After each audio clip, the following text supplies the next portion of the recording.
안녕하세요. 이번 시간에 감가상각부터 하겠습니다. 자, 감가상각 한번 볼게요. 감가상각은 사용에 의한 소모, 써서 소모되거나 시간이 경과되거나 세월이 지나거나 또는 기술이 변화해서 진부화되거나 진부화됐다는 얘기는 뭐 촌스러워져서 더 이상 뭐 쓸 수가 없다 이런 얘기네요. 이렇게 경제적 효익이 감소하게 되는데 이런 현상을 측정해서 기업의 재무 상태와 경영 성과에 반영하는 절차를 감가상각이라고 합니다. 내용 보시면요. 감가상각, 뭐 어려운 표현이죠. 뭐 일상에서 많이 들을 수도 있는데, 이제 차를 사요. 그럼 차량 운반구, 이렇게 차는 1년 쓰고 버리는 게 아니니까 바로 비용 처리하지 않고 이렇게 자산으로 이렇게 묶어 놓고요. 현금 주고 샀다 칩시다. 100원. 그럼 이제 이 차를 1년 이상 쓸 거니까, 그리고 계속 회사한테 미래 용역을 계속 제공하는 거죠. 그래서 그 기간 동안 계속 갖고 있을 거고. 그래서 이렇게 해서 이것을 이제 시간이 지나거나 차를 타고 다니거나 뭐 기술이 발달했거나 이렇게 해서 진보화되거나 그러면 그런 현상을 측정해서 이제 경영 성과와 재무 상태에 반영하려니까 이거를 이제 이렇게 하는 거죠. 요 100원짜리를 한 5년 정도 쓸 것 같다. 그럼 나누기 5년. 이렇게 해서 한 1년에 한 20원씩 이렇게 비용으로 처리합니다. 그게 바로 감가상각비예요. 비용이야. 20원 이렇게. 그리고 요 자산이 소모됐으니까 이렇게 바로 빼는 게 아니라 여기 바로 빼면 이제 직접 상각인데 바로 빼지 않고 요 자산의 차감 항목을 씁니다. 이게 바로 감가상각 누계액이라는 이름이에요. 20원. 그래서 매년 뭐 결산일이 12월 말이라면 12월 31일 날 이 자산이 얼마의 경제적 효익이 감소됐느냐 이걸 측정해서 요거를 계산하는 방법이 감가상각 방법인 거예요. 그걸 이제 배우려고 하니까 뭐 정액법, 정률법, 생산량 비례법 이렇게 해서 비용 처리하면 이거 비용이니까 이건 손익계산서로 가겠죠. 손익계산서의 비용으로 잡히고 요거는 이 오른쪽에 왜 있냐면 이게 부채도 아니고 자본도 아니고 수익도 아니고요. 자산의 차감 항목이야. 얘를 직접 빼지 않고 저 자산 밑에서 차감하는 형태로 보고하는 거예요. 대손 충당금하고 거의 비슷하죠. 요거는 재무상태표로 갑니다. 재무상태표, 저 자산의 차감 항목으로. 그래서 다시 읽어보면, 자, 이 유형자산은 이 차량 운반구는 사용을 하거나 사용이 돼서 소모되거나 시간이 경과되거나 그 다음에 기술이 변화에 따라서 진부화되거나 이렇게 경제적 효익이 감소하는데 이런 형상을 측정해서 기업의 재무상태, 여기잖아. 재무상태표, 그 다음에 경영성과, 손익계산서에 반영하는 절차를 감가상각이라고 합니다. 즉 감가상각은 감가상각 대상 금액, 여기로 보면 이제 요 금액인데 좀 더 자세히 보면 다르지만 요 감가상각 대상 금액을 그 자산의 내용연수 동안, 내용연수는 쉽게 말하면 몇 년 쓸 것 같냐 이런 얘기입니다. 내용연수 동안 체계적인 방법에 의해서 각 회계기간에 배분하는 것이다. 이게 바로 감가상각이다. 그리고 감가상각의 주된 목적은 원가의 배분이다 라고 되어 있네요. 이런 얘기네요. 이렇게 차를 샀는데 뭐 100원짜리 차야. 여기 한 회계연도만 쓰고 마는 게 아니라 한 5년 정도 쓸 것 같아요. 미리 경제적 효익을 계속 줄 것 같아요. 그러면 X1년도, 2년도부터 계속 요 금액을 측정을 해가지고 여기서 비용 한번 만들고 비용 이렇게 하라는 얘기네요. 자, 그렇게 해서 이제 연도 말에 이렇게 회계 처리를 하게 되면 재무상태표에 어떻게 보고가 되냐면 처음에는 차량이 이렇게 취득했을 때 짧게 쓸게요. 차량 운반구 100원 이렇게 보고가 될 겁니다. 그리고 나서 연도 말에 측정을 해서 감가상각비를 얼마로 계산할 거냐. 이렇게 비용 계산한 것은 손익계산서로 가는 거죠. 여기가 상관없고. 재무상태표에 얘 오른쪽에 있잖아. 여기다가 쓰면 좋겠는데 차량이 100이고 그것의 차감 항목이 오른쪽에 있으면 본계상으로는 오른쪽에 있어야 돼요. 근데 이건 보면 잘 눈에 안 보이잖아. 그래서 요거를 요쪽을 갖다 씁니다. 그래서 감가상각 누계액이라고 20원 이렇게 해서 차감을 시켜요. 이쪽에 있는 자산은 이쪽으로 보냈기 때문에 개정 과목을 이리 보냈기 때문에 빼기가 되고 요렇게 보고를 하는 겁니다. 뭐 X1년도 말이라면 매년 금액이 얼마가 될지 모르겠지만 똑같은 금액이 생기면 X2년도 말이 되면 감가상각비, 감가상각 누계 이건 이제 손익계산 상복이니까 그냥 비용 처리하면 되고 요것이 다시 붙어서 이번에는 이제 40원 이렇게 되고 여기가 60원 이런 식으로 계속 진행하게 되더래요. 그래서 요 표시 형태. 그래서 우리가 전기분 재무상태표 입력할 때 여기가 차량 운반구의 번호가 208번이면 바로 밑에 번호를 써야 되는 거죠. 209번. 그래야 요 자산 밑에서 바로 뺄 거니까. 그게 이제 감가상각에 대한 얘기입니다. 자, 그러면 이제 우리는 뭘 배우고자 하는 거냐면 이 감가상각비를 어떻게 계산할 거냐 이런 얘기죠. 여러 가지 방법들이 있을 거니까. 첫 번째가 감가상각 계산의 요소부터 볼게요. 그리고 제일 중요한 단어. 감가상각의 주된 목적은 이 취득한 원가를 어떻게 배분할 거냐는 얘기예요. 이 자산의 가치가 떨어진 만큼을 비용 처리하는 게 아니라 이게 감가상각 대상 금액이라면 이 금액을 어떻게 배분할 거냐가 감가상각의 주된 목적이라는 얘기네요. 자, 계산 요소 봅시다. 감가상각 대상 금액이 있고요. 첫 번째가 감가상각 대상 금액, 얼마만큼의 금액을 비용으로 처리할 거냐.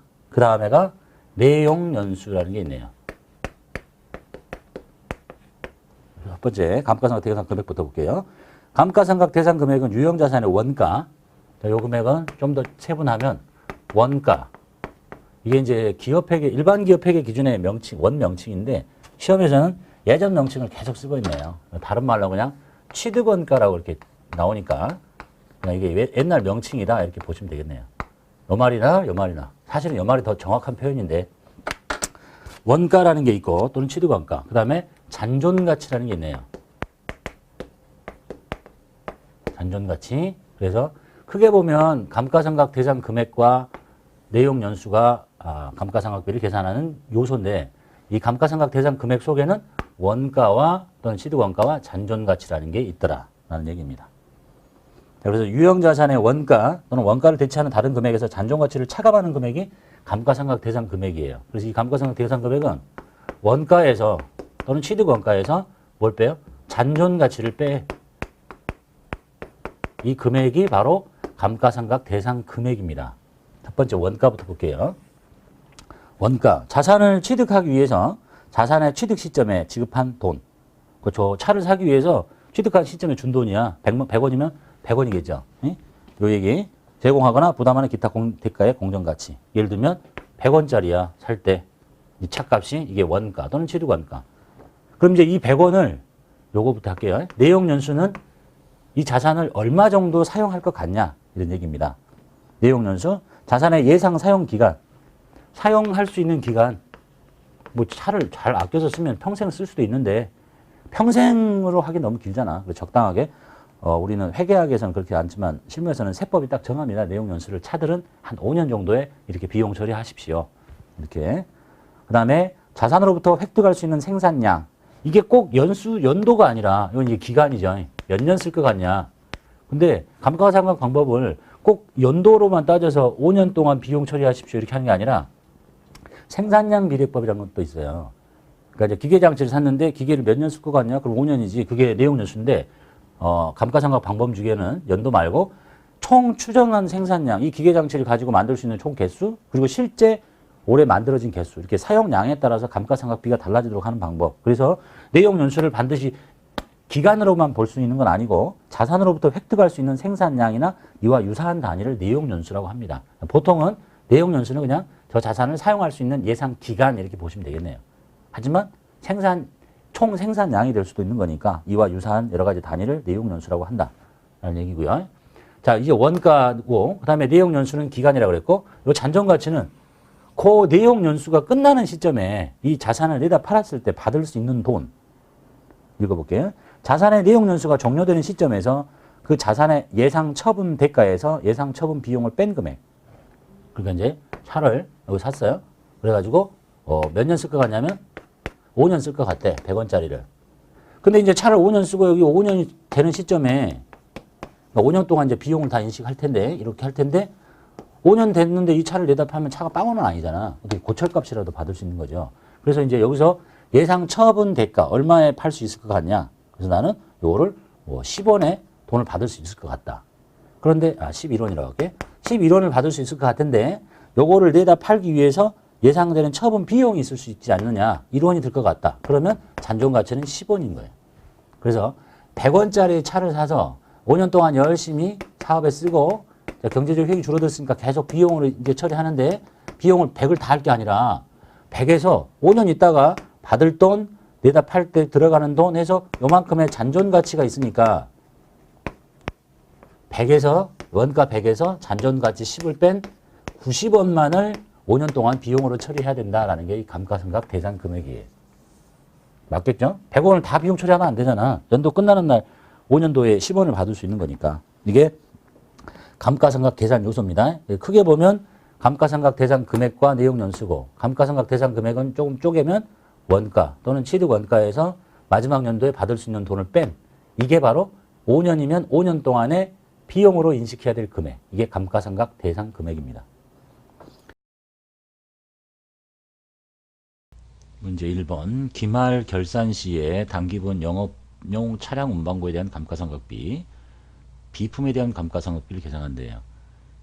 감가상각비는 기말 결산 때 하는 거니까 사변에는 감가상각비, 대변에 감가상각 누계액의 코드 번호가 중요하죠. 그래서 차량 운반구의 감가상각 대변에, 대변부터 할게요. 감가상각 누계액은 여기에 차량이라고 붙어 있는 거, 즉 차량 운반구의 바로 아랫번호, 번호를 모르시면 이제 이렇게 찾아서 차량이라고 붙어 있는 거 치고, 차량 운반구 208번의 바로 밑에 거, 그 다음에 비품이 212번인데 여기에 비품이라고 붙어 있는 거 213번 코드 번호 조심하셔야 됩니다.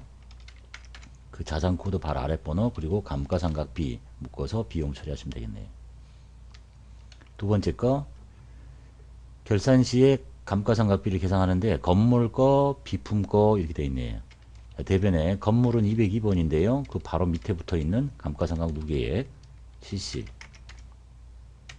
여러분 같은 경우는 이렇게 치겠죠. 비품이라고 하지 않고 감가상각 누계액에서 여기 비품이라고 붙어 있는 애, 이렇게 금액은 50 묶어서 감가상각비라고 처리하시면 되겠네요.